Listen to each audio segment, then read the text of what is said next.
आज से कुछ साल पहले ऐसा होता था कि आप जिस राज्य में रहते थे वहीं का सिम लेते थे, और अगर उसी सिम को लेकर दूसरे राज्य में चले जाते थे तो फ़ोन उठाने का भी पैसा लगता था और कॉल करने पर डबल चार्ज लगता था। ऐसे में लोगों को अलग अलग राज्यों का या तो अलग अलग सिम रखना पड़ता था या फिर अलग रोमिंग पैक रिचार्ज कराना पड़ता था, यानी एक ही देश में अलग अलग नियम चल रहे थे। फिर सरकार ने पूरे सिस्टम को बदल दिया, फिर लागू किया वन नेशन वन नेटवर्क। इसके बाद क्या हुआ, आप किसी भी कंपनी का सिम लेकर देश के किसी भी कोने में जाकर उसी सिम का इस्तेमाल कर सकते हैं बिना किसी रोमिंग चार्ज के। ठीक उसी तरह पहले आप जिस देश या राज्य, शहर या गांव में रहते थे आपको राशन लेना वहीं पड़ता था।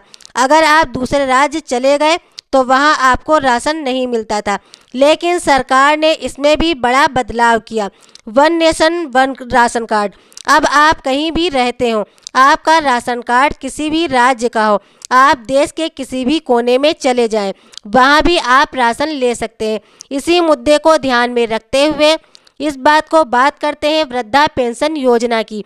ये वो योजना है जो सरकार 60 साल से अधिक आयु वाले बुजुर्गों को देती है, चाहे वो महिला हो या पुरुष।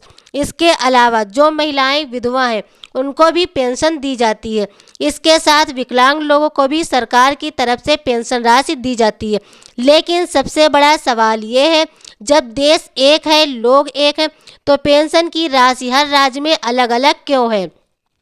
हर राज्य में अपने अपने हिसाब से अलग अलग नियम बना रखे हैं और कई जगह पर तो पेंशन के नाम पर सिर्फ दिखावा ही किया जा रहा है, जिससे लोगों को कोई खास फायदा नहीं मिल पाता है।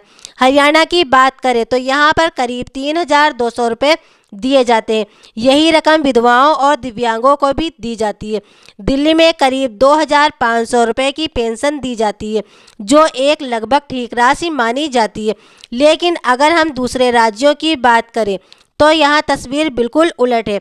बहुत से राज्य ऐसे हैं जहाँ पेंशन की राशि इतनी कम है कि पेंशन कहने में भी अच्छा नहीं लगता, यानी पेंशन तो मिलती है लेकिन पेंशन धारकों की ज़रूरतें पूरी नहीं हो पाती।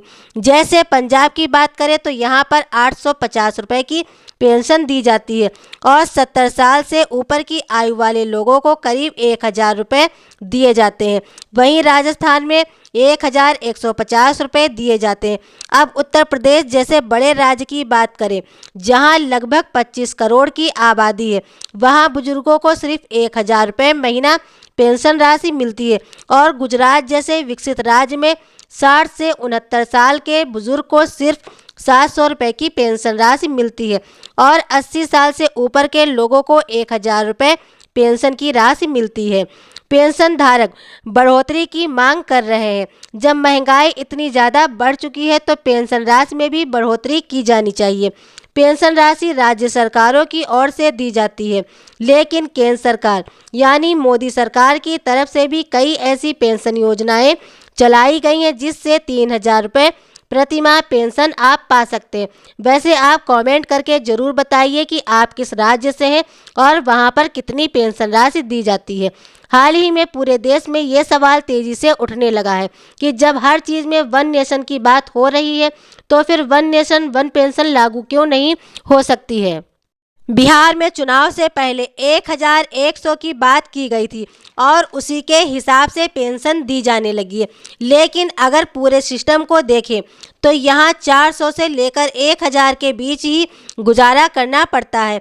इतनी कम पेंशन से किसी का भी जीवन चल पाना लगभग मुश्किल है।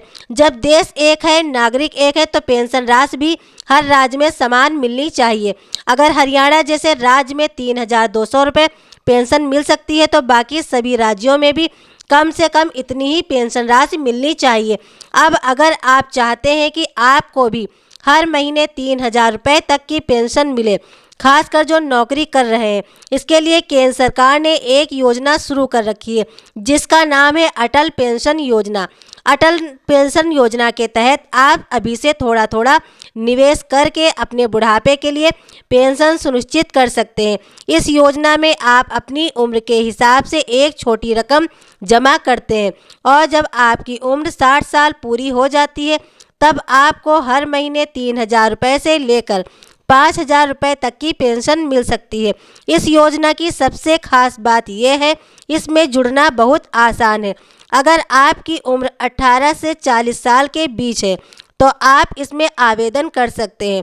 आपको किसी भी बैंक या पोस्ट ऑफिस में जाकर अपना खाता लिंक कराना होगा और फिर फिक्स अमाउंट आपके खाते में से हर महीने कटता रहता है। इस वीडियो को ज़्यादा से ज़्यादा लोगों तक ज़रूर शेयर करें ताकि हर नागरिक जागरूक बन सके और ऐसी ही नई जानकारियों के लिए हमारे चैनल से जुड़े रहें। अगर आपने अभी तक हमारे चैनल को लाइक और सब्सक्राइब नहीं किया है तो आप हमारे चैनल को लाइक कीजिए, सब्सक्राइब कीजिए। मिलते हैं नई जानकारी, नई अपडेट के साथ। धन्यवाद।